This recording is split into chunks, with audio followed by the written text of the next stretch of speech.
I'm Al McFarlane. Welcome to the Conversation with Al McFarlane. I'm glad to be here and glad to have you along as well. As always, we promise robust conversations. Today, I guarantee you, will be no exception. Before we begin, I want to invite you, as I always do, to support this program, support this work. We want you to be a subscriber to this program. You do that by going to YouTube, Insight News MN. Subscribe, like, and share. Our goal is to get 1,000 subscribers, and then after that, the rest of the world. But the first step is to get 1,000, and we need you. We need you to support us and help us in doing that. YouTube, Insight News MN, subscribe, share, and like. Now, we share this program across several platforms, the Insight News YouTube platform, but also the platform of the Black Press of America, YouTube, Black Press USA. We're also on Black Press USA's Facebook page, Insight News' Facebook page, my personal Facebook page. We're streaming to Twitter and streaming to LinkedIn as well. We're trying to use as many ways as possible to connect with you. We multi-purpose the content we are creating outside of what we're doing in the live stream. We also convert these stories into newspaper articles for Insight News. And we archive them. We archive the transcripts so that they're available for the future reference. So we're having fun, actually, engaging important conversations about the topics of the day, locally, nationally, globally. And we are glad that you are part of this process. Well, today I want to have a conversation with two cool guests. One is Hajar Yazdiha. And following that, we'll be talking with Brother Stephen Stinson. Hajar has a new book. The book is called The Struggle for the People's King, How Politics Transforms the Memory of the Civil Rights Movement. It's a Princeton University Press book, and it investigates the political misuses of the memory of civil rights and Dr. King, and it tries to make sense of how distorting the past matters to our democracy today. And we'll also talk with Stephen after that about his work with the Twin Cities Habitat for Humanity. It's a group that helps manage relationships between agents and brokers in a realtor network that helps try to resolve some of the housing, the equity, the ownership problems that people here in Twin Cities face, but those problems probably exist across the country. So it's going to be a conversation that we're looking at the local and the global at the same time. At the end of the program, we'll bring both of our guests on just to share stories, motivations, what brings us to the work that we do. Well, let me start with introducing Hajar Yazdiha. Hajar Yazdiha is an assistant professor of sociology and faculty affiliate of the Equity Research Institute at the University of Southern California. Dr. Yazdiha received her PhD in sociology from the University of North Carolina, Chapel Hill. She's an expert in the politics of inclusion and exclusion, specifically understanding the forces that bring us together and keep us apart as we work to forge collective futures. In addition to award-winning articles, as I mentioned, she's the author of the new book, The Struggle for the People's King, How Politics Transforms the Memory of the Civil Rights Movement. And in it, she investigates misuses of the memory of the Civil Rights Movement and of Dr. King. And, she's a public scholar whose writing and research is featured in outlets including New York Times, LA Times, ABC News, The Hill, and USA Today. Dr. Yazdiha, welcome to the Conversation with Al McFarlane. How are you? I'm doing well. Thanks so much for having me, Al. Well, thank you for being here. Jump right in and talk about the way you have become interested in this topic of civil rights history, what that means to you, and how it's framed the work that you do, both as a lecturer, as a teacher, but also as an author now. Yeah, that's such a good question. I mean, I am the daughter of Iranian immigrants. I was a political refugee myself. We came to the States when I was 1 year old, and I grew up in a predominantly white community in Northern Virginia. And I think it's really those experiences of being outside, of kind of looking in and coming to understand that people don't see you as kind of part of the populace, right? There's always that question, oh, where are you really from? Oh, that's a funny name. And I think it's those sort of formative experiences from a young age that always had me interested in these questions of belonging, right? What does it mean to belong? Is it just about legal inclusion? Is it just about having citizenship and a set of rights on paper, or is it about something broader? So it's really when I started reading these histories of Black thought, reading Du Bois, Bell Hooks, Audre Lorde, Baldwin, these are really the folks who brought me to the table to rethink who I was in relationship to other people in this country, to rethink what it meant to be a non-white and non-Black immigrant. And I really think it's in this space that I start thinking about civil rights as something much more than this legal framework that all kinds of immigrants and women, LGBTQ movement, all kinds of people have picked up and used. And I start thinking about it much more as a kind of cultural symbol of belonging. So then it's really in recognizing how Dr. King's words are constantly being evoked. They're being used against the very causes that he fought for. That's really where the book's interest began. I started thinking, okay, something is going on here where he's being turned on his head. Mm-hmm. Mm-hmm. Well, let's go back. Thank you for that introduction. What jumped out at me among the several things you said already, being non-white and non-Black, the question of identity. Let's explore that first. Here is a 1-year-old, and as you understand it and remember, who were you invited to be? Generally, maybe not specifically, but by being introduced to the cultural apparatus in Virginia, what was expected that you would think of yourself as you grew into personhood, first of all? That's a beautiful question. Just thinking about the language of who I was invited to be. It never quite felt like an invitation. And I think that's something that a lot of people will relate to. I think there were always benefits to making myself very small, to making myself complicit, to making sure I kind of went with the flow. And so for me, that meant hiding away as much as I could my ethnic markers. And so, Mom, please pack me Lunchables, right? We don't need the rice and kebab that's going to stink up the lunchroom. That was me trying to do something about my frizzy hair constantly, sort of trying to seek to do all these things to minimize all the pieces of me that felt like they set me apart. There was even a moment, and of course I was already in college at this point, but after 9/11, when my parents asked me if I wanted to change my name, because of course the threat at that point was much more than just exclusion in social settings. Like the threat was real violence. Mm-hmm. And so, they asked, do you want to change your legal name so that you don't quite stick out in the same way? And I said no. And I think part of it was that at that point I had started reading these histories of Black thought. And so for me, there felt like there was resistance in just the whole schema, right? The whole idea that I would have to change something about myself. And part of that is really just the history of immigration in the country, the sort of melting pot idea that comes from the predominantly white European migration that happens in the early 1900s. I mean, that's really where we get the idea that you can just kind of be folded into the mix. And then it's really the post-1965 moment where you get all of these non-white immigrants.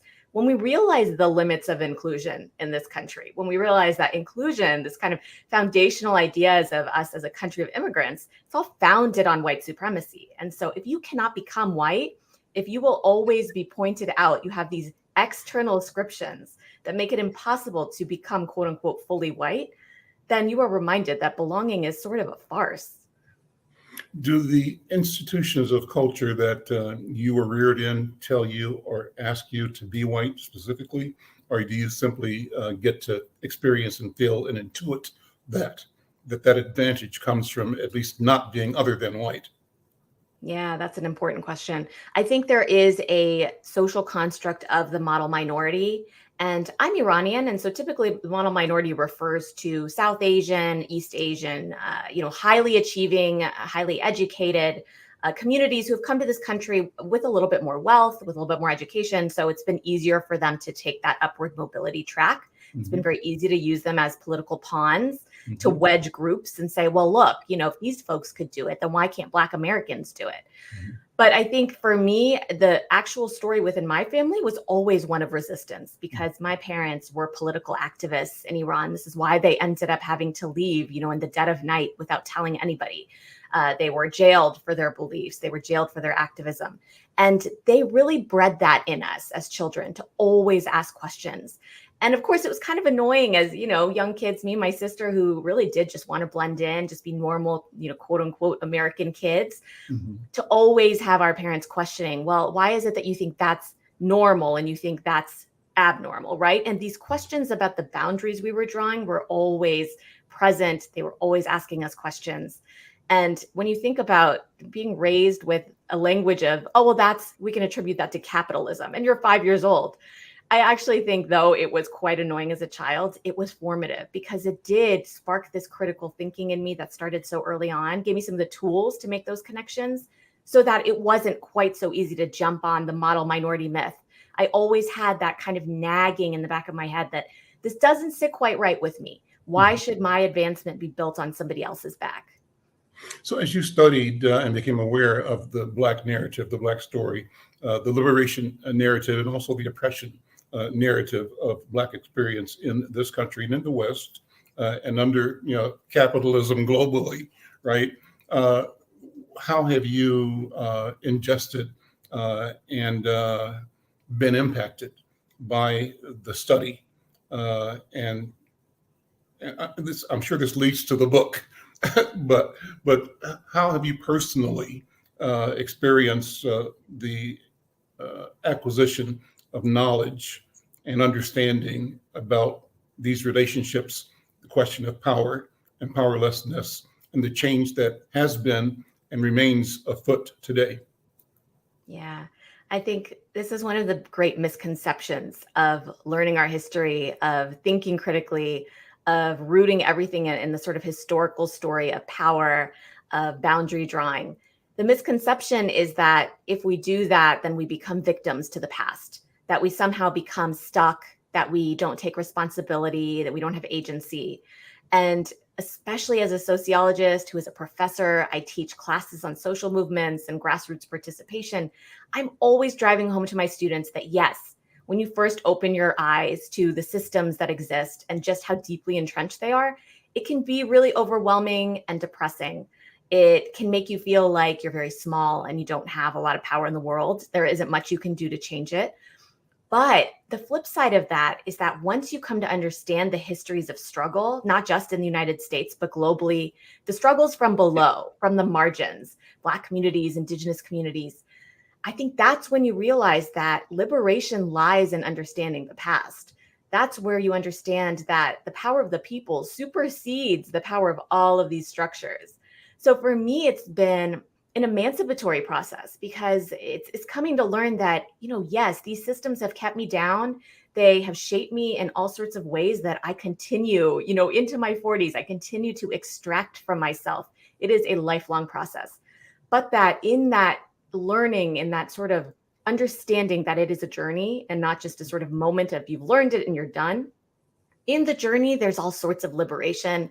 There's all sorts of interconnectedness to other people. And I've come to see it as a lifeline. The lifeline leads where?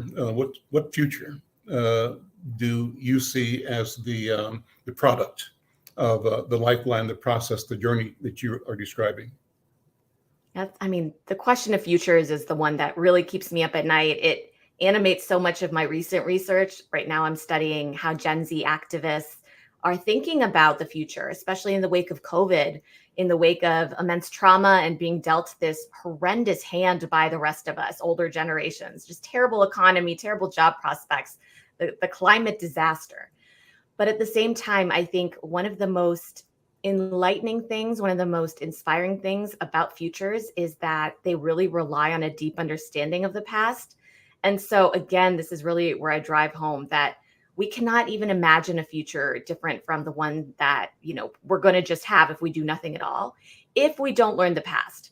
And I think that's one of the sort of critical ways to expand your imagination. This is the history of Black thought. This is the Afrofuturist perspective, is one that understands that if you understand the past, then you can remake the future. You can do something that's completely different from anything you could have imagined. And so that is to avoid, I think, the question of what I see as the future. And that's because I'm not really in the work of predicting. But I do think for me, there's a lot of encouragement in the fact that young people in particular are really seeing things differently. They have been dealt this horrible hand. And yet, because of it, because they are looking back and seeing that these things have been done over and over and over again, they are not yielding the results that we think they will, that they have to do something differently. And so they're thinking expansively and creatively. And I think the most important piece is they're thinking in community. And that is really the history of Black struggle is a history that's rooted in community, the power of the people, the power of relationships. So that's one that's my gospel. That's the one that I'm always going out and spreading. So the struggle for the people's king, go into that for me.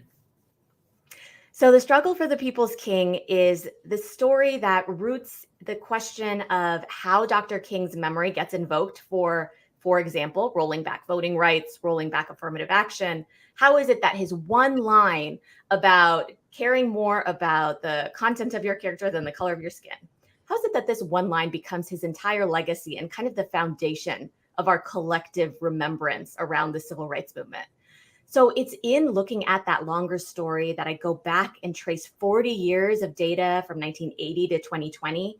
And that's really where the story emerges, that this was an intentional political strategy to distort the past, in many ways to erase it, to defang Dr. King's radical legacy, to erase and whitewash all of the context that shaped the civil rights movement and those struggles, and to use him as a symbol of colorblindness, of a free market, of American exceptionalism, and effectively to use Dr. King's symbol to roll back the very things that he fought for.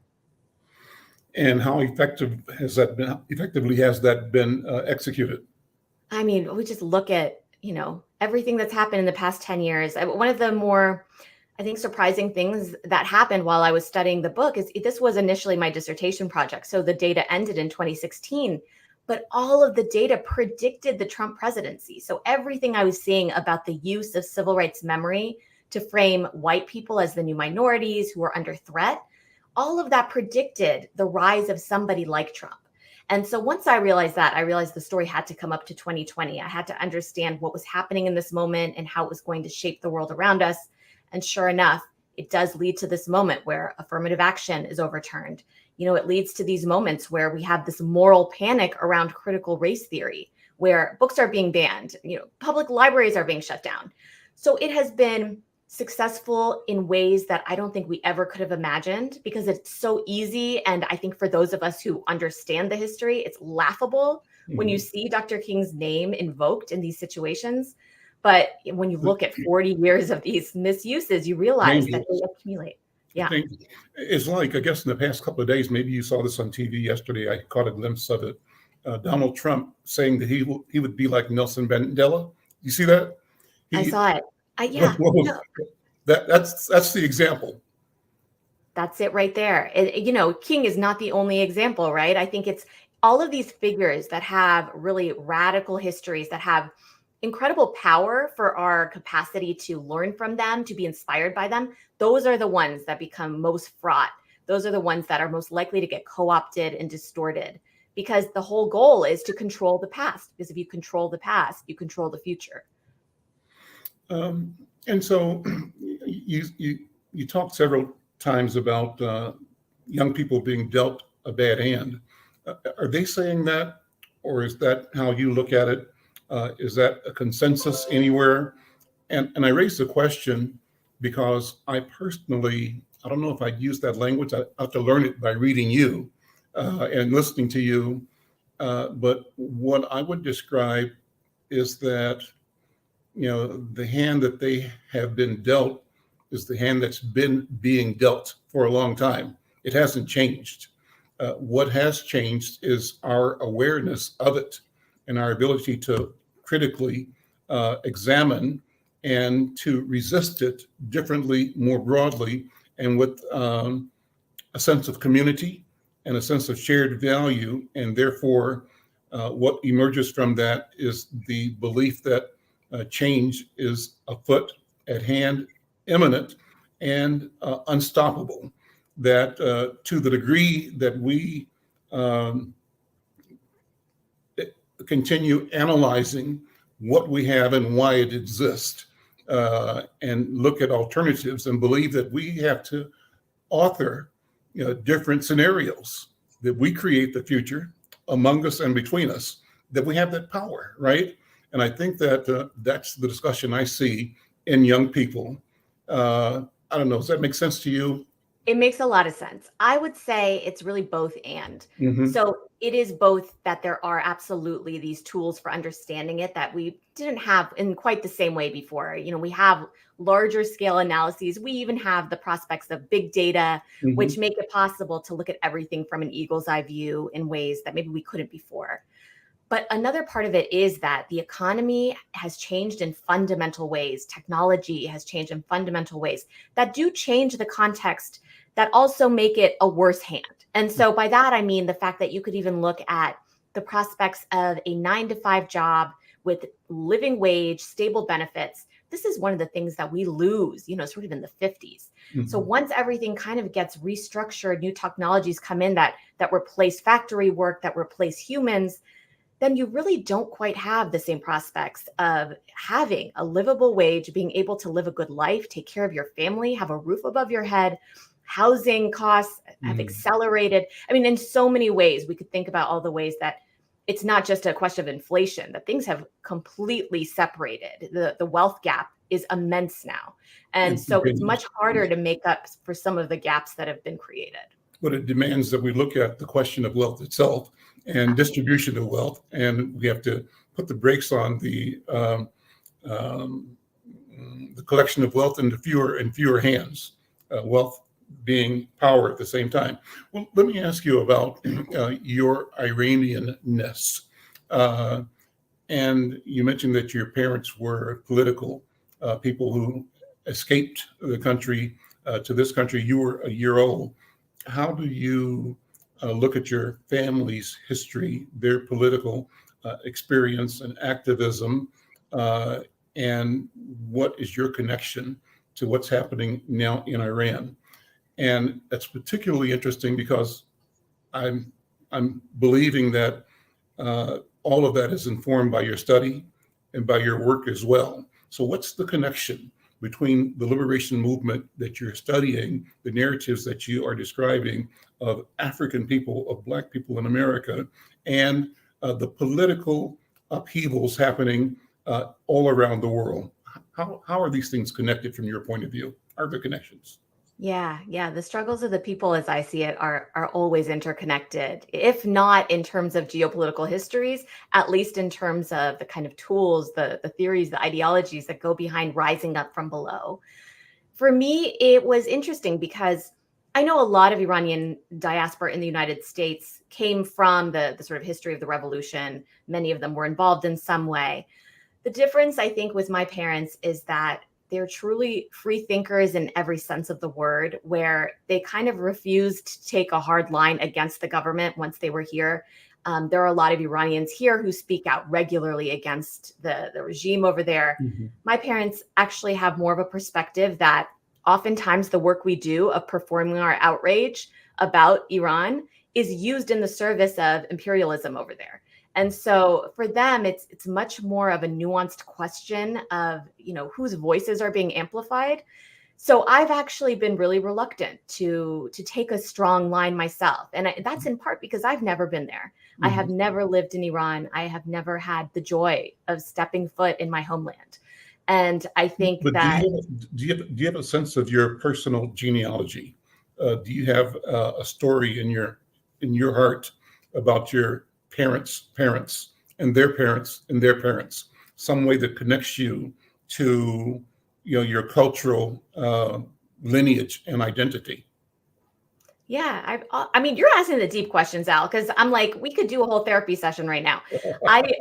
This is something that comes up a lot for me because I'm somebody who's always out here talking about how we need to know our collective history. Mm-hmm. I don't know a lot about my personal history. Mm-hmm. And I do think there's a story of refugees in this country that is shaped by trauma, if we're honest about it. Mm-hmm. I think there is a limit to just how much certain families are willing to share about the past and about where their children come from. But the cultural history is always strong. I mean, it's shaped everything from, the way that I approach social settings, right? The idea that I'm always more concerned with other people's comfort before my own. The question of tarof, this tradition where you're always concerned with other people, having before you have. And I think that spirit of collectivism, there's sort of underlying idea that you should bring warmth into everything that you do. It's inextricable. It is part of my identity. I think it always will be. But I also think there is something unique about the way that my parents think, the way that they themselves, even within Iranian political spaces, have always understood themselves to be outsiders, because they refuse to have sort of hard categories around, oh, we're Marxists, we're progressive. Like all of these titles we like to put on things, for them don't stand, because they're, in their mind, used in the service of division. They've always been instilling in me the power of humanity. And so we could talk about how that is cultural, but I also think there's something that supersedes it. And that's really where I connect to the histories of Black struggle, because I think they're also related to a deep and unabiding kind of understanding of our shared humanity, of a human dignity, and the power of that across all borders. I love that. Thank you so much. Hang out with me for a minute. I want to bring in my next guest, Stephen Stinson. Different conversation, but at the end of the day, it's all the same conversation. And it's about, as you just said, dignity of human beings, our shared commitment to celebrate our lives and our contributions as fellow human beings. Stephen, welcome to the program. Thank you for being here. Let me introduce you with a note here. You are a junior loan officer with an organization called Twin Cities Habitat for Humanity. And as I mentioned at the beginning, you help manage relationships with agents and brokers through the organization's realtor network. You've got a unique set of skills and a passion for building equitable communities. You used to work at Wells Fargo. You were a home mortgage consultant, helping families from all walks of life to purchase or refinance their homes. And you've been a small business owner. You've worked in local politics doing outreach and managed a city council campaign for Ward 3 in Minneapolis. And, the underlying theme for all your work is community. Your notes say you love building relationships with potential home buyers and partnering with realtors to help families achieve their dreams of homeownership. So let's do Twin Cities Habitat 101. Talk about the organization, what it is doing, what it seeks to do, and why this work is important right now in Twin Cities, and how this fits into discussion about wealth building for individuals and families across the country.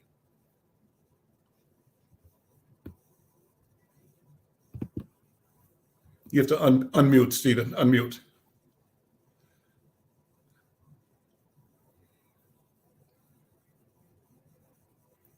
There should be a mute button that at the corner there. There we go. Got you. Okay. There we are. And I'm a millennial, so I should know how to use this technology. So my organization is Twin Cities Habitat for Humanity. I'm going to recenter this guy right now. And the mission here is just to bring people together. We try to create, preserve, and promote affordable homeownership and advance racial equity in housing. We do this a couple of ways. Through my organization, we have several different arms that work in different areas of the community. So firstly, we try to empower people to achieve their dream of affordable home ownership, and that's through our lending arm, which is TCHFH Lending, Inc. And the lending arm of Twin Cities Habitat has a visionary mortgage program that is available for low to moderate income home buyers to give them that chance to achieve their dreams. In addition to that, we also stabilize. We have a we do this through trying to preserve those homes, right? And home preservation means that people may be able to take advantage of some programs at Habitat to do repairs, right? And also to do some foreclosure counseling, right? So it's not just getting people in the homes, but we stabilize those homes and that home ownership through another branch of our organization. And most people may know our organization from building, right? We have an international reputation of actually building homes. That means from the ground up. We have teams of people and volunteers out every single day working on projects across the 7-county metro here in Minnesota to build affordable housing. Finally, we do a lot of advocacy, and advocacy takes place on both the local and federal levels, right? We try to raise our voice to make other people, especially those in positions of power, aware that public investment is necessary to keep affordable homeownership and to keep those dreams alive for families across our state. But on the federal level, this awareness then can trickle through other communities across the country. So we're pretty proud of the work that we do here at Twin Cities Habitat, and it's been a real joy to work here. The last recession served as a ringer, pushing, eliminating Black wealth, primarily through our people getting caught in bad mortgages. And we lost wealth as a community. What's the status of Black wealth, Black home ownership, as you know it right now in Twin Cities or in the country? I don't know, you've studied the data, but I think you may know the numbers. What's the status and what's the imperative? What's the challenge that requires the work that you do? Sure. So in the country, as many people are aware, the rates of home ownership between persons of color, between Black Americans and their white counterparts is huge, okay?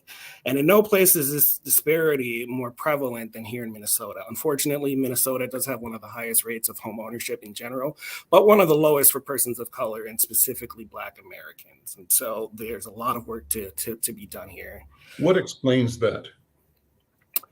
Sure. So Minnesota has a history of racial covenants in housing.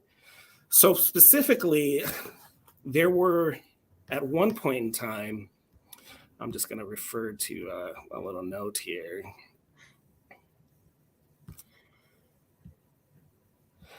And there's a project actually at the University of Minnesota. It's called Mapping Prejudice that has a lot of information about this.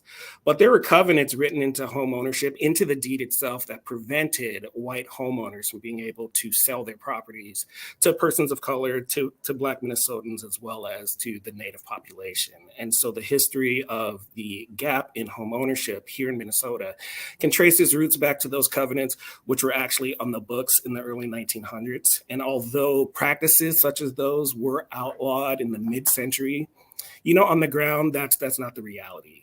And so people still specifically targeted other white homeowners to sell their properties to and disregarded the needs of the communities of color. So in part then, institutions, programs like Habitat for Humanity respond to that historic inequity, right? Absolutely. And so then describe the vision. You gave it once, but give it again, how the vision of the organization directly confronts that racism and that exclusion that is one of the byproducts or the objects of racist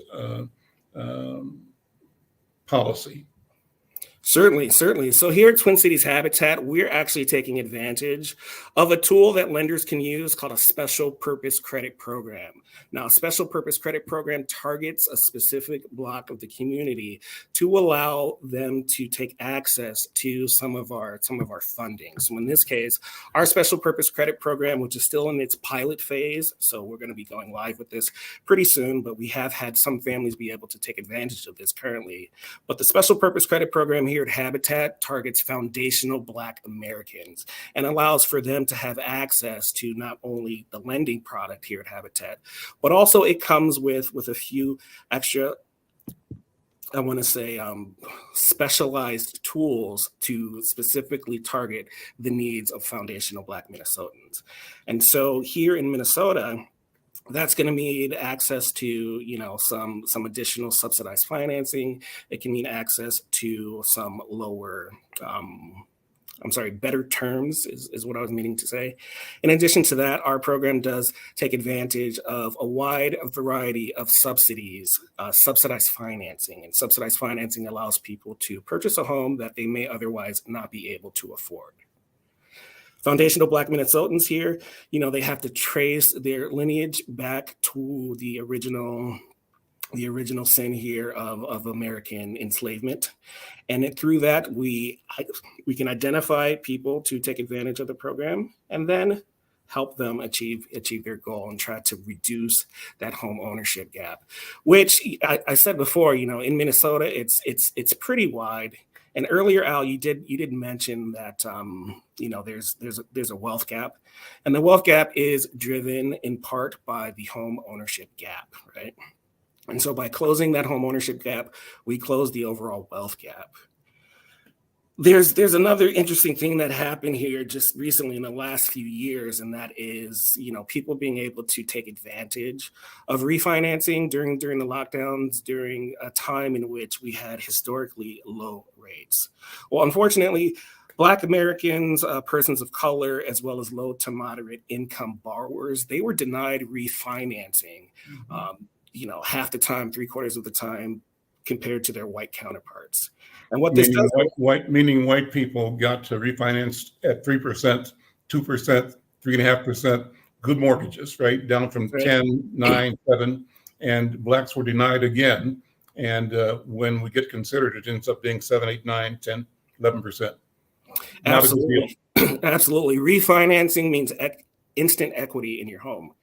And so when we were unable to refinance, I think we'll find in the next few years that the gap in wealth, which of course is driven in part by home ownership and the equity people have in their homes, it's just going to blow up a little bit more. And so the widening of that gap means organizations like mine, as well as other nonprofit lenders and also for-profit lenders, are going to really have to step up here to talk the talk, but also walk the walk and decrease this gap and get more Black families and families of color and low to moderate income families into home ownership.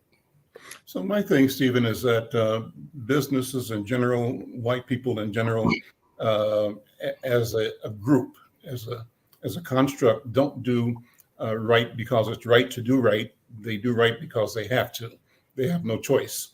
And so what will need to be created in terms of pressure from within the Black community to force outcomes that free us, that give us equity, that give us opportunity that we've been consistently denied and locked out of.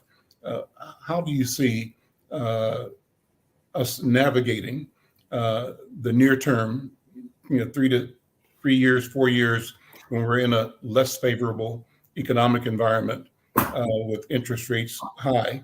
How do you see us getting around that? What do we do? What levers can we pull to ensure that we don't keep sliding back, but can even now move forward in building wealth individually and as a community?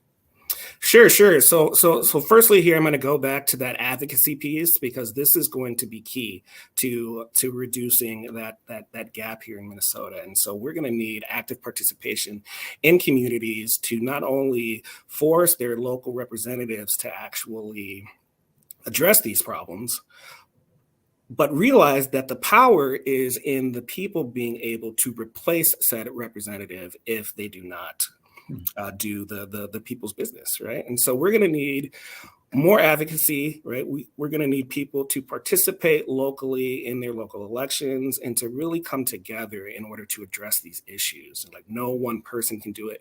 No one organization can do it. Also, we need more education. Organizations like mine exist to serve the community, and we do so, just like I said before, in a number of different ways. But unfortunately, awareness just isn't where it needs to be. And so we need to make others aware that organizations like Twin Cities Habitat exist and that they can take advantage of a lot of these programs. Awareness, education, and finally, people are going to have to get mad a little bit, right? People are going to have to get mad a little bit. And I think that ties back to education, because a lot of folks just aren't aware of the disparity, right? Once you see the numbers and you're aware that in Minnesota, white homeownership is at 77%, whereas Black homeownership is at 30%, right? That should get people pretty riled up.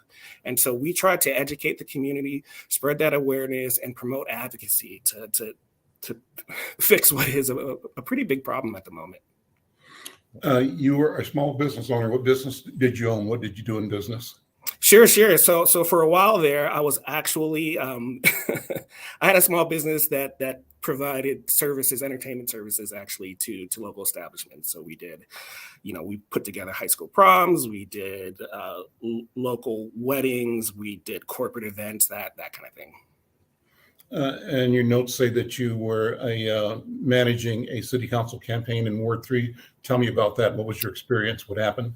Sure. So here in Ward 3 in Minneapolis, Ward 3 is pretty much the economic engine of the Twin Cities. I'm sorry, of Minneapolis specifically. Ward 3 encompasses a lot of the downtown area. It's got a chunk of Northeast Minneapolis. It also has some of the major sports venues in Ward. So a lot of revenue is generated. Actually, I'm sorry? Which campaign were you on? Sure. So I managed a campaign for my sister-in-law. Her name is Samantha Stinson. And Ward 3's race at that time was to replace Jacob Fry, who then went on to become mayor of Minneapolis. And so there was a lot of action in the Ward 3 race. Actually, at the time, Ward 3 broke the record for campaign spending of any Minneapolis City Council race in history, which was pretty interesting. We ran as a scrappy underdog, and I'm very proud of the work we did. One thing that was interesting during that campaign was I physically knocked on probably every single door in the ward and got to know the community pretty good at that time. This was in 2016, 2017. And so there was a lot of worry about not just the local election, but also what was happening in national politics. And so it was a real education and snapshot of the city in general. Do you see the city, the residents of our community, more hopeful or less hopeful right now? And do you see our people or people in general being more prone to be politically active, to be active around issues of equity, issues of wealth building, issues of education, and of the environment? How's it look? What's the lay of the land? What's your take on the barometer of the people right now? Sure. There's a lot of pessimism. I will say that there's a fair bit of that. But also, there are professionals out there who are trying to bolster these communities. I'm a member of several different organizations, one being the National Association of Real Estate Brokers, whose goal is not only to provide services for people, but also to do that education. And so, on the ground here, I think that a lot of people are afraid. They see the mortgage rates spiking. People who thought that this was their year to purchase a home, and now that they see the rates topping 7-8%, they're having a lot of shock, right? And realizing that now might not be the time that they achieve those goals. And so, there's a lot of fear out there. There's a lot of fear based in mortgage rates, but also just in inflation, and then instability nationally when it comes to our elected officials. And so this is a time that organizations like Twin Cities Habitat and others across the country really are going to have to reach out into those communities and let people know that what they're seeing and hearing. There's a lot of fear, right, in media, and those sorts of things need to be combated, right? We need to combat those narratives by letting people know that there's a path forward, and that together we can achieve. Are you a native Minnesotan? No, actually, I'm originally from Chicago, but I did graduate from Edison High School right here in Northeast Minneapolis. What's your family lineage? Family lineage. This is one of those questions that hits deep. Well, both sides of my family can be traced back to American enslavement. My father's side of the family traces its roots back to Mississippi area, and then my mother's side traces their roots back to The furthest we could get is Ohio when they resettled after enslavement ending. And so I come from, my family story is not dissimilar from other foundational Black Americans. Neither one of my parents actually own their own homes. And so I'm a first generation and first time home buyer, which is definitely breaking a cycle that a lot of foundational Black Americans find themselves in. And so, having a history that, again, is unfortunately pretty typical for foundational Black Americans. I think that we have, me and my family, as well as the community at large that I consider myself a part of, we got some deep roots here, and we're trying all we can to break cycles, break historic norms, and get people where they envision themselves, and that is to be home buyers.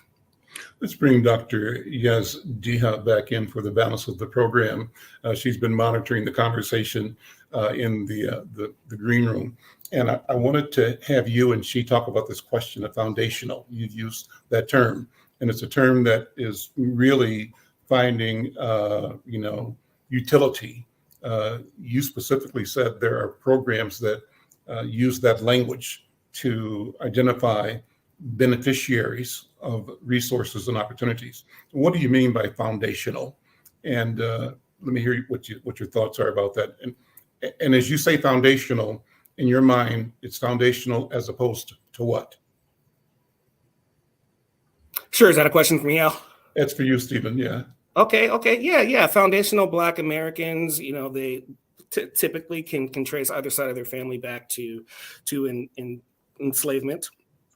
But also it's a way to self-identify too, right? And so we need to allow people the space and freedom to self-identify as a foundational Black American. That's if they choose to do so. Okay, and so does it suggest Black American as opposed to an immigrant from the Caribbean or from Africa that is in the generations beyond legal slavery, legal enslavement? Well, it absolutely can, because people who can trace their lineage back that far, or who consider themselves foundational Black Americans, they have been subjected to some harms, right, both on the national and local levels that other communities just haven't been. And so we're trying to address some of those historical traumas that are specific to this segment of the population. Hajar, what's your research giving you in terms of monitoring this conversation about foundational versus Pan-Africanist? Is there a philosophical difference or delineation of what it means to be Black in America when we start using terms like foundational, or what's the other term that's used? There's a term we're using a lot here in Minnesota, Stephen, but it's not foundational, it's ADOS. African descendants of slavery, or African American descendants of slavery. So I'm wondering how that discussion is playing out. Are you hearing that, reading it, Hajar? Yeah, no, I think I've actually been learning a lot through this conversation. So really, thank you both. I think it's interesting because to me, foundational feels like a bit of a reclamation, right? And so when I initially heard it, I thought, okay, yes. I mean, when we're thinking about, for example, the 1619 Project with Nicole Hannah-Jones and the idea of writing Black Americans back into the founding of this nation, the founding was built on their backs. It was built with their sweat, blood, and tears, with their soul. And so when you think about it in that way, I mean, I think foundational, even beyond sort of being a policy term, right, it also has this political language to it that feels valuable. I can also see, though, how, there'll be questions about, well, how do we draw boundaries around that, especially if it comes to the redistribution of resources. I'm all about abundance, so the more we can include everyone who's sort of affected directly by anti-Blackness, of course, I think that that's ideal. But to me, it sounds like there is a history here. And as I said, I'm learning. I'm going to go and read some more about sort of the history of the term and how it's situated. And it seems like a valuable conversation to have. Any comments, Stephen? Yeah, certainly. Just to add that, Black Americans who can trace their lineage all the way back to enslavement, just realize that their forefathers, their ancestors built wealth in this country for other people, right? And that original sin of enslavement and that forced labor, right, really set the foundation for what we see today. So I just want to acknowledge that people in these situations, their forefathers built the country from scratch. You're absolutely right. Yeah. And I would love to just add in that, even thinking about the conversation you were having earlier, thinking about, how these benefits have been given to white Americans over time. It reminded me of the fantastic book by the historian Ira Katznelson called When Affirmative Action Was White. And of course, it's a bit of a misnomer since affirmative action is intended to repair past harms. But it does show this history of how white Americans at every turn have received these resources and these benefits. If you want to use the political language of handouts from the state over and over and over again. And so when we have a conversation, for example, about reparations, sometimes you'll hear a critique like, well, I don't want a handout. And it's no, this is what is owed to you, right? So this is the debt that the country owes you. So anyway, just to say, I appreciate the work you're doing. So let me have you both consider this. When and as we draw boundaries of definition, maybe this is an either or both and, not an either or, ought we be also mindful that the perpetrators of the inhumane treatment of people enslaved were not just in the US boundaries, but in Europe and other parts of the world, but primarily Europe. And the expression of this exploitation, this extraction of wealth and exploitation of human beings occurred out of the depopulation of Africa and the movement of Africans to North America, the Caribbean, and South America, and in small amounts to Europe. But the massive, transatlantic slave trade puts us all in a relationship with the beneficiaries of that process. And do we limit ourselves or let people off the hook if we don't have an eagle's eye view of the entire process? I say that because we also have technology that allows us to communicate with each other differently all over the world. And one of the hallmarks of the past experience was their ability to segregate us physically and our thoughts and our awareness to their advantage. And that was a control mechanism. That is changing. And can we both recognize and utilize the capacity to change to forge a different relationship between ourselves and the rest of humanity, and in ways that protect us from the ravages of the Pax Europa, is what I call it, Europe's exploitation of Africa and the Americas. What do you think, Dr. Yazdiha? Oh, sorry, I already have. Whoa. No, this is like a really complex but important question. Your sound is warbling now. I don't know if something happened differently, but your sound is tried again. So this is a really complex question. And for me, a big part of this. Hold on, bad sound. So take out, I don't know if you can do anything different with your microphone. Can you hear me? Perfect now, better. Okay, thank you. So this is a really complex question. And I think a big part of it is how much do we want to focus on the reparations piece and how much do we want to focus on the power simply of truth telling? And for me, it's always been both, because I do think the redistribution of resources is critical. I don't think that you can do it. You can't really repair. You can't do any of the work of reconciliation without it. But I also think critical to this process is also the work of reckoning. And one of the great recognitions in the book is, we never really had a reckoning. And so even with the gains of the civil rights movement. There was never the recognition of past harm. It was the sort of story that President Reagan signs, the King holiday into law. And as he's doing so, he thanks Dr. King for lifting the burden of racism from this country. And so it's this revisionist story where racism ended with the civil rights movement. We've moved into the post-racial era. And so reckoning doesn't take place. And so when we think about just how deep the story simply in America goes, and then you think about it in a global perspective, well, I don't know that I feel particularly hopeful that we'll ever have a collective reckoning around just how deep those roots run. But I do think that the process of truth telling can also be a local process. And that's actually where I see some promise in these connections that you're talking about. I think when we look at the histories of the communities where we live, when we look at even the streets where we live, what is the history of housing? Thinking about Steve's work, right? Why is it that my neighborhood looks a particular way? Why is it that the housing values are so different from the neighborhood just, a couple blocks over? So I think some of these deeper questions about, community, our local histories, our local reckonings can actually be a pathway toward a more pragmatic way to approach redistribution, to think about the failures of the state, right? Even thinking again about Steve's work. I mean, this comes out of the failure of a national safety net, right? In the absence of a safety net, we end up with all sorts of nonprofits that have to come in to fill the gap. And yet, I think there's something beautiful about the community that Steve's creating. He's doing something that's actually quite radical. And so I think there's still value in it.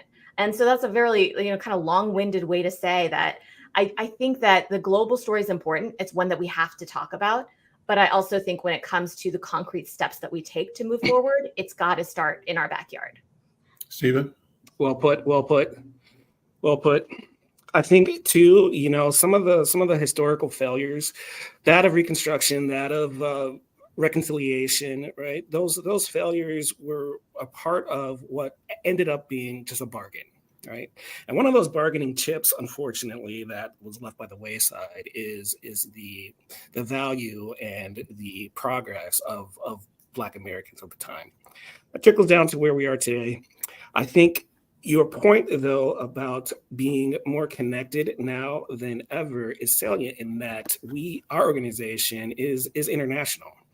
And so the message and the mission that we try to bring, we're spreading that all over the place. There are habitats for humanity in every pocket of America and then scattered throughout the world. And so we definitely are an organization that tries to push more information out there so that we can achieve some of our goals in different parts of the world. Listen, guys, this has been a wonderful conversation. Let me ask you both if there is a book you're reading or a saying that you want to share with our viewers and subscribers that give them something to think about beyond this conversation. Dr. Hajar, first you. Do you have an inspiration or a word or a book, or besides your book? Your book is first, besides right? My book. Yeah. Yes. I think just in the midst of so much devastation globally, domestically, for me, the quote that keeps me going is the one from Dr. King, where he reminds us that the arc of the moral universe is long, but it bends toward justice. So we have to keep going. And take a minute to invite people to buy and read your book. Yes, please. You can find my book anywhere that books are sold. Amazon, if you like indie bookstores, bookshop.org is fantastic. And you can also find me on social media. Thank you so much. Stephen, a thought, a quote, or an idea? Sure. So thank you, Hajar. I'll definitely be checking out your book. It sounds utterly fascinating, and I appreciate the invitation to check that out. Let's see. I'm reading kind of Afrofuturism. So I read a lot of N.K. Jemisin at the moment. There's a book called How Long Till Black Future by N.K. Jemisin that I think is pretty outstanding. I didn't prepare a quote actually for this. I didn't know that you'd be hitting me with that one, but definitely the works of Dr. King are an inspiration, and there's a real depth to his knowledge. And so I would say for people who aren't familiar to read Hajar's book and also do a little research. Yeah, I'd love to have you both back to talk about Afrofuturism. I think that's an important conversation. So would you be available? And maybe look at the book that you just recommended and other things in that genre. Thank you both so much for being here. I appreciate you, and this has been a delight for me. Thank you. Likewise, it's been amazing. All right. Thank you, Al. Thank you, Hajar. I'm Al McFarlane. This was The Conversation with Al McFarlane. We'll see you next time.